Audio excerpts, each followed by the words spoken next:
No one's coming. Not your parents. Not your friends. Not some lucky break. No mentor. No savior. No helping hand. You're on your own.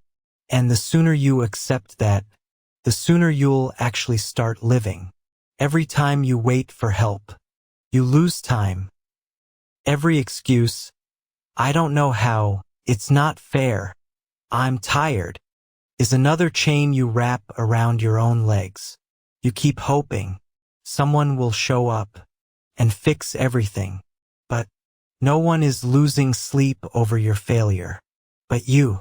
This world rewards those who build themselves in silence, in pain, in rejection.